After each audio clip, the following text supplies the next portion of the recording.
Si tu n'as jamais vécu dans une cour commune, tu ne peux pas imaginer ce qu'est la vraie galère. Un face-à-face, c'est une folie unique. 15 familles entassées, partageant une seule toilette, une seule salle de bain, une corde à linge et un propriétaire qui surgit uniquement pour réclamer le loyer. C'était la vie quotidienne de Zanel et sa petite sœur Imbali, deux belles jeunes femmes zoulous, luttant pour survivre dans la chambre 12 d'un immeuble bleu écaillé à Durban. Zanel, l'aînée, avait 30 ans. Les jours fastes, elle en semblait 25, les jours sombres, 40. Elle avait la langue acérée, un courage à toute épreuve et une phrase pour chaque situation. Si la faim était une personne, je l'aurais traînée en justice pour harcèlement, lançait-elle. Imbali, 26 ans, était l'opposé, douce, discrète, avec un diplôme en gestion d'entreprise. Mais son seul business était d'imprimer des CV et d'user ses chaussures à courir les entretiens. Orpheline depuis des années, elle n'avait personne d'autre au monde. Dans ce compound bruyant, rempli d'enfants turbulents, de fourmis curieuses et de moustiques effrontés, leur lien de sœur était leur ancre. Un mardi soir, Annelle, assise sur le lit, s'éventait quand elle bondit en criant « Yo, Bali, viens voir. Ce moustique m'a piqué et a utilisé mon sang pour faire du gel hydroalcoolique. » Imbali, qui triait ses CV, éclata de rire. « C'est toi qui as refusé de racheter de l'insecticide, trop cher, tu te rappelles ?» Zanel grogna, « Ce truc coûte un bras, et regarde, ces moustiques me transforment en barbecue. » Je blâme Noé. Qui lui a dit d'embarquer les moustiques dans son arche? Il faisait partie du plan, vraiment? Il n'a même pas essayé. Les deux sœurs rirent à gorge déployée. C'était leur quotidien, un seau débordant de problèmes, mais toujours une place pour le rire. Chaque jour, Annelle arpentait le marché, vendant des vêtements d'occasion en criant « Jupe à 20 rangs ». Imbali, elle, s'épuisait en entretien. Le dernier s'était mal fini, le recruteur lui avait dit « Trop jolie pour travailler. Assistante personnelle chez moi, ça te tente ?» Ce jour-là, elle rentra en pleurs. Zanel lui prépara des nouilles et lança « La belle vie viendra bientôt, ma douce. Mais d'abord, on doit survivre à cette vie dure. » Cette nuit-là, allongées côte à côte sur leur matelas fin, elles parlaient de leurs rêves. Imbali murmura « Si je décroche un bon job, je te sortirai d'ici. Tu auras ta boutique, avec la clim. » Zanel sourit dans l'obscurité. Elles discutèrent, rirent, jusqu'à ce que le sommeil les emporte. Ce qu'elles ignoraient, c'est que leur vie allait basculer. C'était un mercredi suffocant. Le soleil tapait si fort que même les aisselles imploraient pitié. Imbali rentra d'une nouvelle chasse à l'emploi, traînant ses chaussures poussiéreuses, son dossier usé à la main comme s'il lui devait de l'argent. Elle était fatiguée, affamée, irritée. Zanel, dehors dans le couloir, grattait du riz brûlé au fond d'une casserole. « Alors, comment ça s'est passé ?» demanda-t-elle. Imbali soupira, lâchant son sac. Toujours la même rengaine. On vous rappellera. Franchement, je ne sais pas s'ils veulent me rappeler moi ou leurs ancêtres. Zanel éclata de rire, à ce rythme, tu pourrais donner des conférences. Comment encaisser 70 refus d'emploi avec panache. T'es une championne, ma sœur. Soudain, le téléphone d'Imbali vibra. Elle le regarda et sourit doucement. Zanel plissa les yeux, c'est quoi, cette tête de miel? C'est qui? Imbali rayonna, il s'appelle Sifo. Je l'ai rencontré aujourd'hui.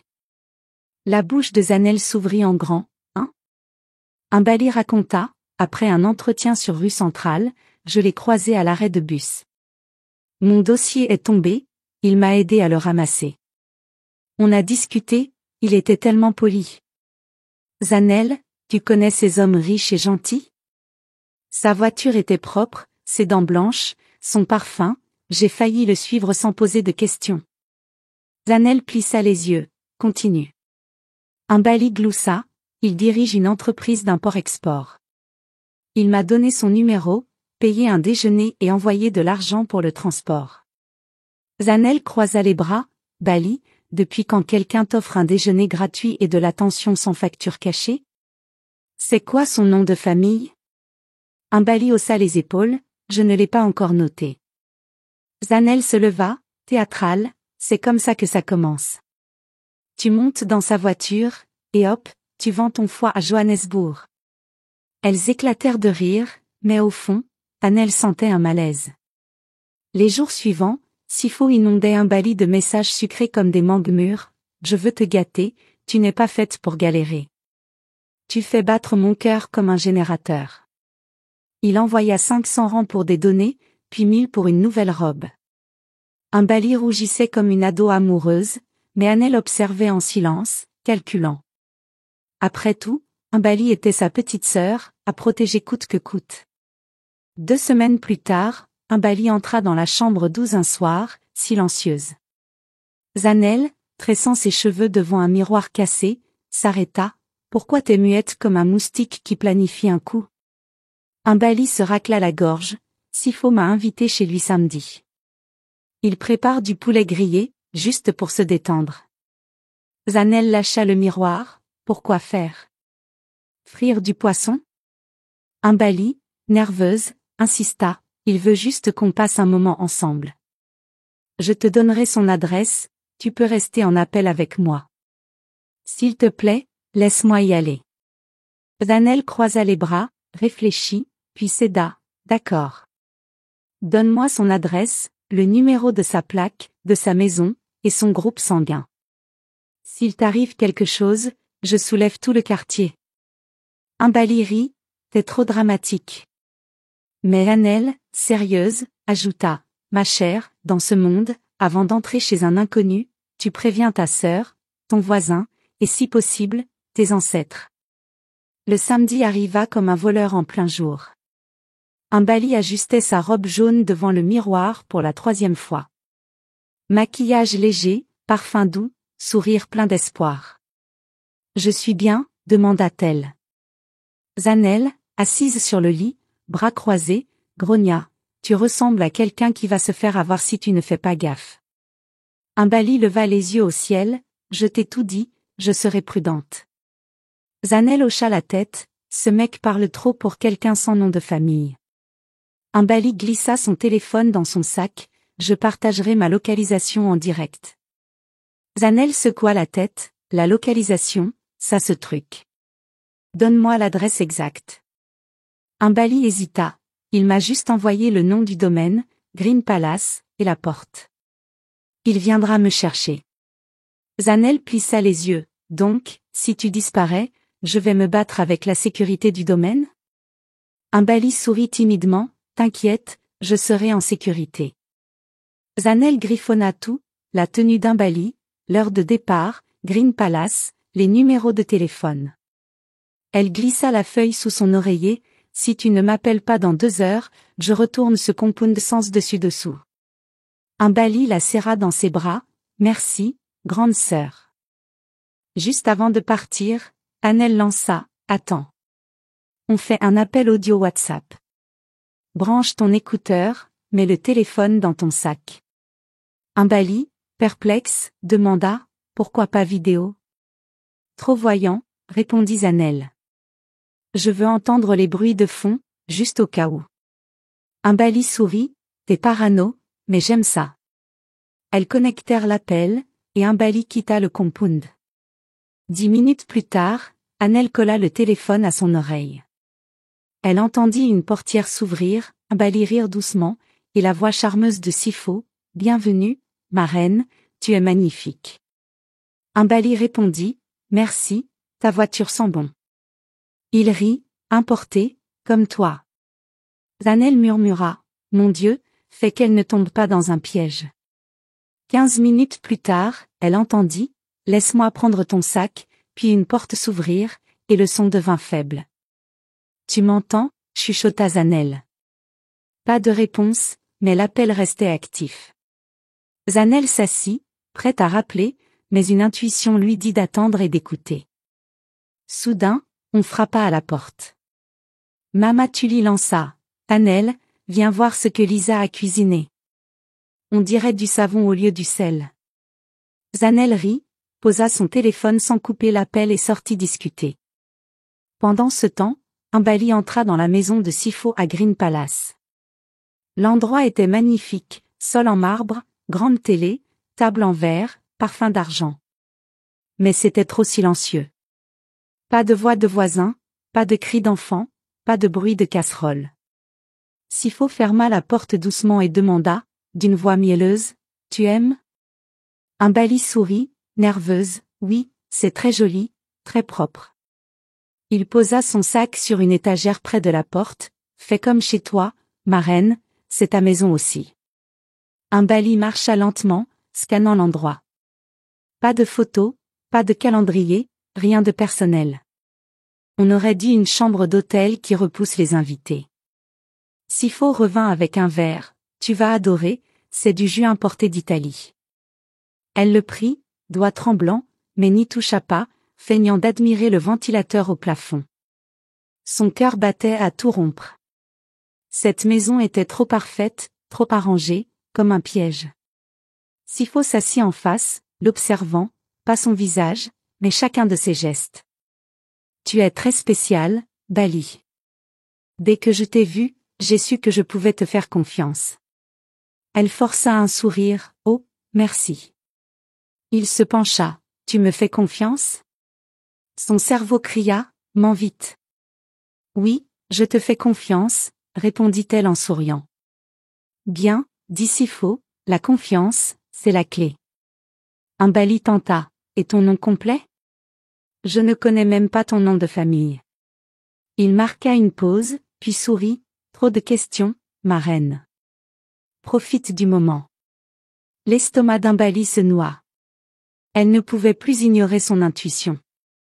Elle posa le verre intact, « Je dois y aller, ma sœur. » Il l'interrompit, brusque, « Ta sœur ?» Elle bafouilla, « Je lui ai dit que je rentrerais tôt, elle sait que je suis sortie. » Il rit, un rire sans chaleur, « Ta sœur ? » C'est drôle, les sœurs.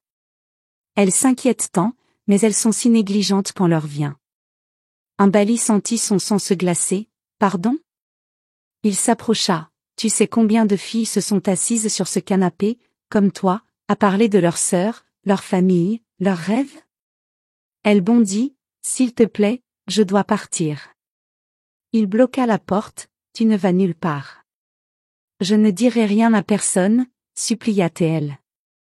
Il grimaça, « Elles disent tout ça, jusqu'à ce que leur nom finisse dans les journaux, signalé disparu. » Il attrapa une corde derrière le canapé. Umbali recula, haletante, « Qu'est-ce que tu fais ?» Il avança, silencieux. Elle hurla, un cri désespéré, « Tanel ! Zanel !» Sifo rit, « Crie autant que tu veux, ta sœur ne peut pas te sauver. Quand elle s'en rendra compte, je serai loin, porté par le vent. » Umbali ferma les yeux, retenant ses larmes, priant pour que Zanel soit encore en ligne, que l'appel soit toujours actif, qu'elle ait oublié de raccrocher. À cet instant, dans la chambre 12, Tanel revint après avoir plaisanté avec Mama Tuli, une assiette de nourriture à la main. Elle vit son téléphone clignoter, l'appel durait 1h12. Par curiosité, elle l'approcha de son oreille et se figea. Un bruit de corde qu'on secoue, une voix d'homme, et un cri, « Tanel. Zanel. Il va me tuer. » Zanel lâcha l'assiette, son corps glacé. Sans réfléchir, sans chaussures, elle courut comme si elle était en feu. Les voisins criaient, « Tanel, où vas-tu sans pantoufles ?» Elle ne répondit pas. Sa sœur était en danger, rien d'autre ne comptait. À 2 rues, un poste de police délabré, avec un mât tordu et 2 officiers jouant au ludo. Zanel déboula, frappant le bureau, « Ma sœur. On la tue dans une maison. » Un officier plissa les yeux, « Calmez-vous, qui tue qui ?» Elle posa son téléphone, l'appel toujours actif, « Écoutez. » Une voix froide, des bruits de lutte, des pleurs étouffés. « C'est ma sœur. Elle est chez un homme à Green Palace, j'ai le nom de la porte, son numéro, tout. » Le jeune officier se leva, « Green Palace ? À 15 minutes. » Le nom de l'homme ? Sifo, cria Zanel. Les officiers se figèrent. L'un répéta, si faux. Puis, grave, si c'est lui, c'est sérieux. Son vrai nom est Pambeka Lamini, un tueur en série présumé. On le traque depuis plus d'1 an. Zanel trembla, Bali est vivante. Sauvez-la, je vous en supplie. L'officier saisit sa radio, renfort à Green Palace. Suspect repéré, possible otage. Bougez maintenant. En moins d'1 minute, 3 officiers armés de fusils étaient dans une camionnette. Zanel sauta à bord, son téléphone comme une bouée. Sur haut-parleur, la voix de Sifo, glaciale, s'il te plaît, ne me fais pas ça, suppliait un Bali. Un bruit métallique racla le sol. Zanel pleura, mon Dieu, faites qu'on arrive à temps. Je ne critiquerai plus jamais vos moustiques si vous la sauvez. La camionnette hurla dans Green Palace. Les gardiens, stupéfaits, ne purent rien faire. Zanel pointa l'immeuble, là, étage 1. Les officiers se déployèrent, silencieux comme des chasseurs. Ils frappèrent à la porte. Pas de réponse. Ils l'enfoncèrent d'un coup. Zanel, retenu, entendit des cris étouffés, puis le silence. Un officier apparut, elle est vivante. Zanel s'effondra, pleurant. Ils sortirent Pambeka Lamini, menottée. Un Bali, tremblante, enveloppée dans une couverture, vêtements déchirés, était indemne, juste à temps. Zanel la serra fort, je t'ai entendu, Bali. Je n'ai pas coupé l'appel. Un Bali sanglota, je savais que tu ne le ferais pas. Le lendemain, le soleil se leva comme si rien n'avait eu lieu. L'appartement de Green Palace était scellé, rubans jaunes partout. Les officiers emportaient des preuves, gants, couteaux, cordes tachées, téléphones, une boîte verrouillée qu'ils refusaient d'ouvrir en public. Zanel, dehors à l'hôpital, n'avait ni dormi ni mangé. Son visage était gonflé, ses vêtements froissés. Un Bali était soigné pour un choc profond et des bleus. Le médecin expliqua, pas de blessure grave, mais ça saigne à l'intérieur. Une infirmière annonça, vous pouvez la voir. Zanel se précipita. Un Bali, dans une couverture blanche, avait les yeux ternes. Elles se tinrent la main en silence, comme si lâcher prise était impensable. Puis un Bali murmura, j'ai cru mourir. Zanel ravala ses larmes, moi aussi. Mais Dieu t'a gardé en otage. Un Bali sourit faiblement, quand j'ai crié ton nom, je ne savais pas si l'appel était encore là. Zanel rit, j'ai oublié de raccrocher. Pour une fois, mon étourderie a servi. Un Bali demanda, combien de filles n'ont pas eu ma chance? Zanel baissa les yeux, trop. La police trouva des vêtements, des téléphones, des documents de disparus. Un Bali ferma les yeux, il était si gentil, un ange.